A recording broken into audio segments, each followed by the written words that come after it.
4th Street. Be making contact with the other half here. Hi, I'm Sacramento Police Chief Catherine Lister. We are honored to produce this training video on suspicious death cases for first responders across the state of California. SB 989, Joanna's Law, went into effect on January 1st, 2025, and every professional responding to a death scene needs to know what Joanna's Law expects and requires. We are partners in the Sacramento Regional Family Justice Center. Our Family Justice Center team was the first place Patricia and Joe Hunter reached out to for help after Joanna Hunter's death in 2011 in Solano County. I lost my sister to domestic violence over 13 years ago, and her death was deemed a suicide in less than 28 minutes. It is pivotal as first responders that all of us do our due diligence and make sure that we give justice to those that need us in their time of need. SB 989, Joanna's Law, was passed after my sister. It enhances protocol and procedures with suspicious death with a history of domestic violence. Please, take the next 10 minutes, be engaged, listen to this message, and let's make sure that we all work together as first responders, have an impact on our community, and do what's right, and give justice to victims like my sister. Thank you.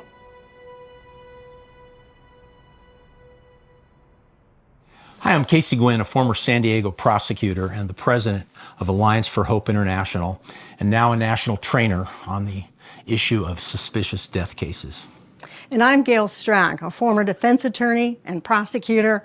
I'm the CEO for Alliance for Hope International. I oversee the Justice Project. The Justice Project is made up of legal experts, forensic investigators, and we are Team Joanna. We also were the ones to research and write Joanna's Law. Joanna's Law is the first suspicious death law in the United States, but it will not be the last. California is now leading the way in training first responders and other investigators in the handling of suspicious death cases, cases where a person dies prematurely and there's a prior history of domestic violence. Here's what you need to know. Joanna's Law includes legislative findings made by the California legislature after extensive public hearings. The legislature found, 1, women are dying in California and the killers are staging the scene to look like a suicide, a drug overdose, or an accidental death. 2, law enforcement agencies can easily miss suspicious circumstances and rush to a conclusion about the manner of death without adequate investigation. 3, most of these deaths involve a prior history of domestic violence, often including strangulation assault as part of the abuse.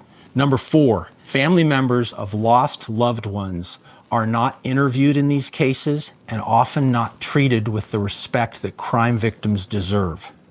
The legislature found that all family members should be interviewed as part of every investigation. They should be offered supportive crime victim services and kept informed at every step of the investigation.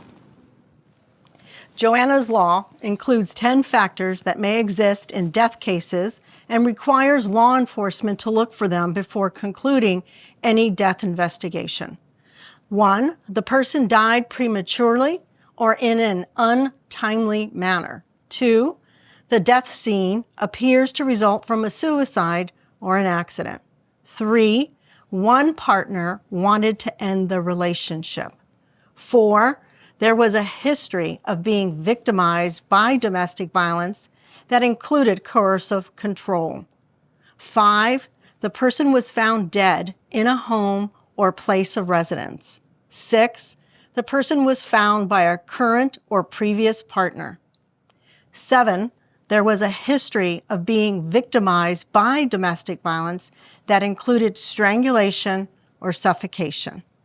8, the current or previous partner of the person who died or their child was the last to see the person alive. 9, the partner had control of the scene before law enforcement arrived.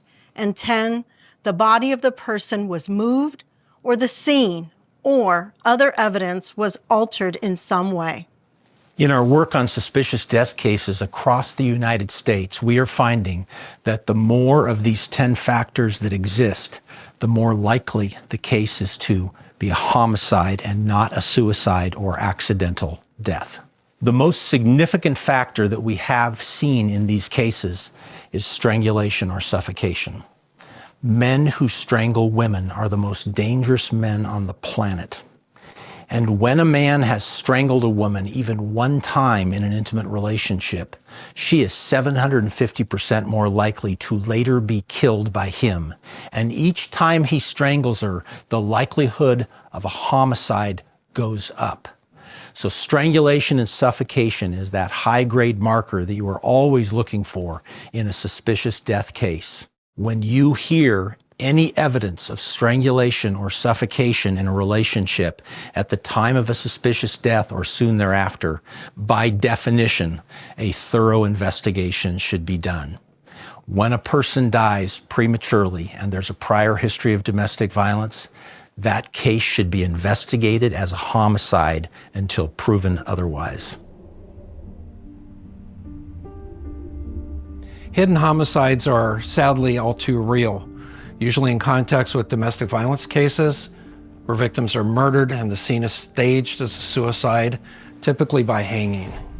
Joanna Hunter's case is a prime example.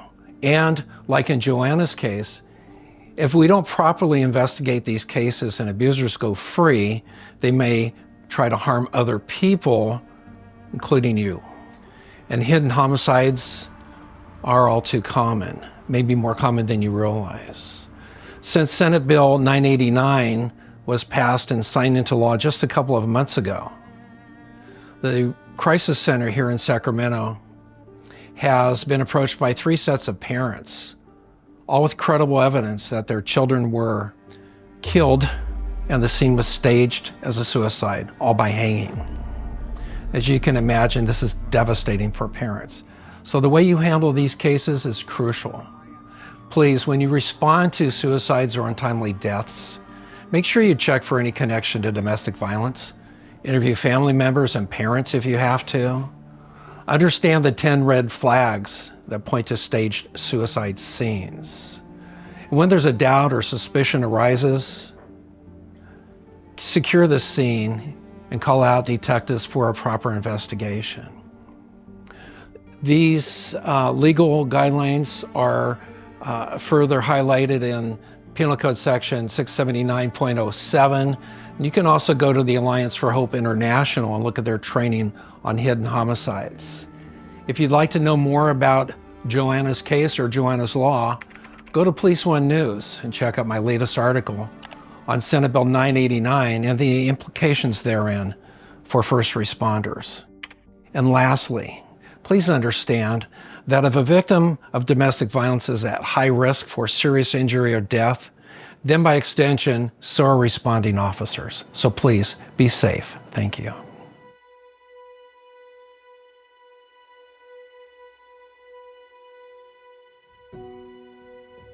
You are being trained with Joanna's Law, SB 989.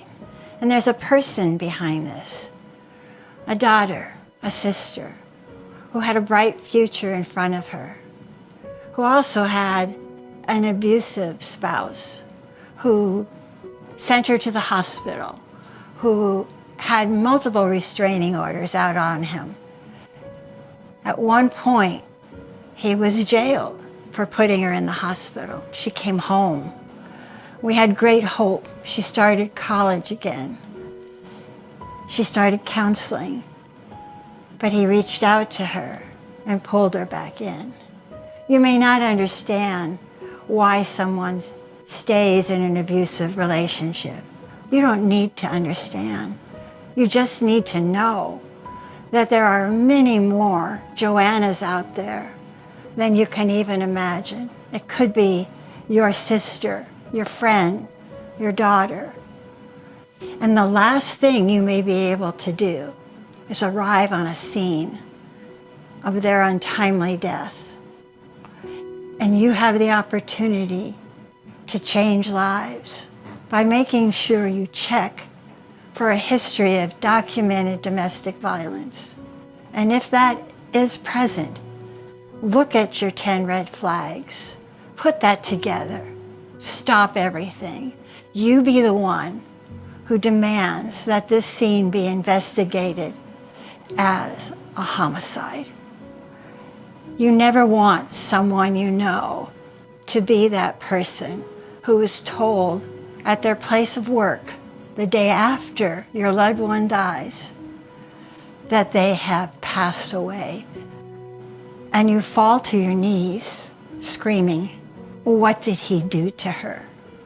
Please, it matters. You matter.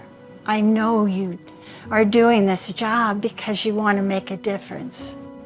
In Joanna's name, we ask that you do that.